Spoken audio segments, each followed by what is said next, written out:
Rasulullah hadir dalam kehidupan umat manusia sejatinya, bukan hanya menjadi kisah klasik yang kita bacakan kepada anak kita menjelang tidur. Tapi sejatinya Rasulullah diutus pada kehidupan kita supaya kita mengetahui hakikat penduduk surga dengan karakteristiknya, perkataan dan perbuatannya. Inilah kita yang kita harus mengerti. Kesempurnaan iman kita tidak akan pernah menjadi utuh sampai kita beriman kepada Allah dan beriman pula kepada Rasulullah Shallallahu Alaihi Wasallam. Karena sesungguhnya siapapun yang mereka setia menapak jalan sebagaimana jalan yang telah ditapak oleh Rasulullah, dia akan menjadi orang yang mulia pada kehidupan akhirat dan menjadi mulia pada kehidupan di dunia, dan menjadi orang yang terpimpin karena dia telah mengikuti orang yang telah dibimbing langsung oleh Allah Subhanahu wa taala. Perhatikanlah para sahabat ketika mereka menjadi bangsa pengembala kambing lalu mengikuti Rasulullah. Allah muliakan hidup mereka. Hidup mereka disegani oleh orang-orang dari timur ke barat, dan ketika matinya dimuliakan oleh Allah dalam kehidupan akhiratnya dengan surga. Simple dan sederhana.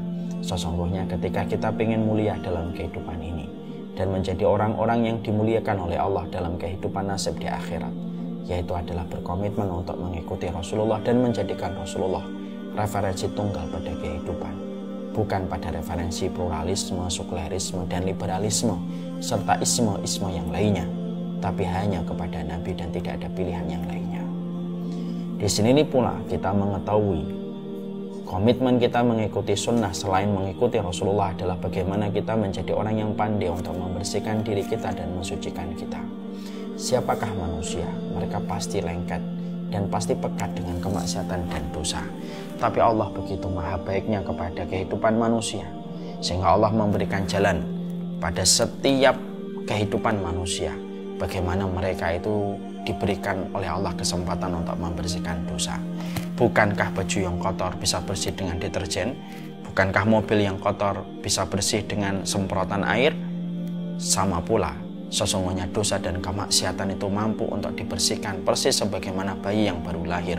Kalau kita niatkan setiap kebaikan yang kita lakukan, salah satunya adalah kita niatkan untuk menghapuskan dosa dan kemaksiatan kita. Sungguh, demi Allah, dosa itu tidak hanya dihapuskan dengan taubat. Sungguh, demi Allah, dosa itu tidak hanya dihapuskan dengan istighfar kita ataupun ridhonya kita kepada takdir, tapi salah satu di antara perangkat untuk membersihkan kita dari dosa, supaya kita bersih dan meraih keberkahan dalam kehidupan kita. Kalau kita rajin melakukan dosa, setidaknya kita harus rajin melakukan kebaikan untuk menghapuskan dosa dan kemaksiatan yang pernah kita lakukan. Semoga Allah memberikan keteguhan atas komitmen kita untuk mengikuti Rasulullah, dan semoga kita rajin mengikuti setiap keburukan dengan ketaatan supaya menghapuskan dosa yang pernah kita goreskan. Wassalamualaikum warahmatullahi wabarakatuh.